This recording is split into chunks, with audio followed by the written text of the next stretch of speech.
North Korea displays apparently new missiles as U.S. carrier group approaches. North Korea displayed what appeared to be new long-range and submarine-based missiles on the 105th birth anniversary of its founding father, Kim Il-sung, on Saturday, as a nuclear-powered U.S. aircraft carrier group steamed towards the region. Missiles appeared to be the main theme of a giant military parade, with Kim's grandson, leader Kim Jong-un, taking time to greet the commander of the Strategic Forces, the branch that oversees the missile arsenal. A U.S. Navy attack on a Syrian airfield this month with Tomahawk missiles raised questions about U.S. President Donald Trump's plans for reclusive North Korea, which has conducted several missile and nuclear tests in defiance of UN sanctions, regularly threatening to destroy the United States. Kim Jong-un, looking relaxed in a dark suit and laughing with aides, oversaw the festivities on the day of the sun at Pyongyang's main Kim Il-sung Square. Goose-stepping soldiers and marching bands filled the square, next to the Dong'ang River that flows through Pyongyang, in the hazy spring sunshine, followed by tanks, multiple launch rocket systems and other weapons. Single-engine propeller-powered planes flew in a 105 formation overhead. Unlike at some previous parades attended by Kim, there did not appear to be a senior Chinese official in attendance. China is North Korea's lone major ally but has spoken out against its missile and nuclear tests and has supported UN sanctions. China on Friday again called for talks to defuse the crisis. Weapons analysts said they believed some of the missiles on display were new types of intercontinental ballistic missiles, ICBM. The North has said it has developed and would launch a missile that can strike the mainland United States, but officials and experts believe it is some time away from mastering all the necessary technology. Early days.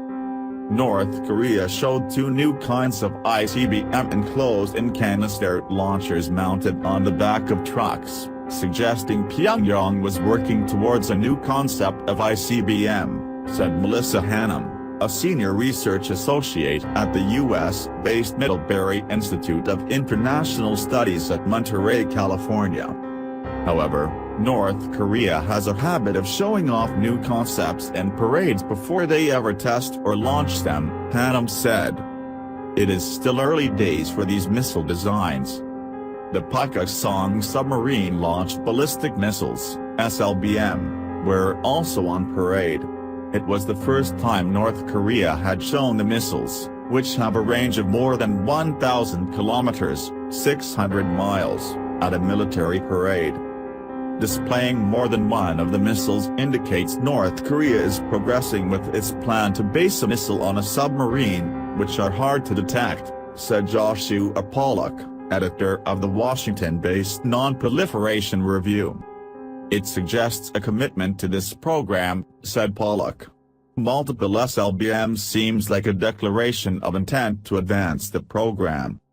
North Korea, still technically at war with the South after their 1953 conflict ended in a truce but not the treaty, has on occasion conducted missile or nuclear tests to coincide with big political events and often threatens the United States, South Korea, and Japan.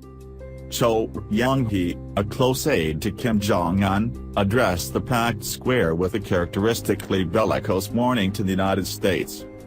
If the United States wages reckless provocation against us, our revolutionary power will instantly counter with annihilating strike, and we will respond to full-out war with full-out war and to nuclear war with our style of nuclear strike warfare, he said. Pence to visit South. State news agency KCNA said the Trump administration's serious military hysteria had reached a dangerous phase which can no longer be overlooked. The United States has warned that a policy of strategic patience with North Korea is over. U.S. Vice President Mike Pence travels to South Korea on Sunday on a long-planned 10-day trip to Asia. China has also stepped up economic pressure on North Korea. It banned all imports of North Korean coal on February 26 under UN sanctions, cutting off the North's most important export product. China's national airline, Air China, weeks ago cancelled some flights to Pyongyang due to poor demand, but it has not suspended all flights there, it said on Friday, denying a report by Chinese state broadcaster CCTV that all flights run by the airline between the two cities were to be suspended.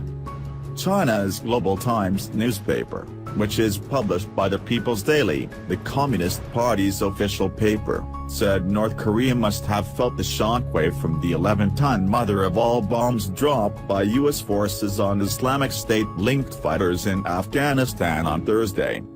It would be nice if the bomb could frighten Pyongyang, but its actual impact may just be the opposite, it said in an editorial.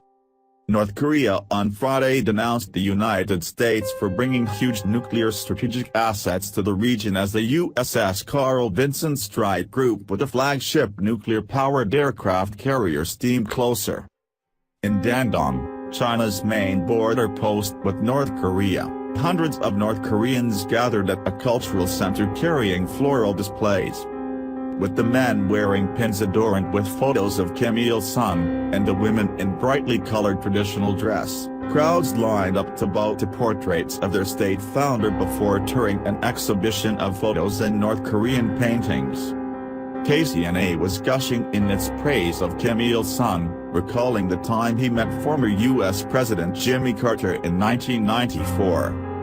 Former U.S. President Jimmy Carter was so fascinated by his personality as to say that Kim Il-sung is greater than that George Washington, Thomas Jefferson and Abraham Lincoln put together, eulogizing him as the great sun god of human destiny. It said.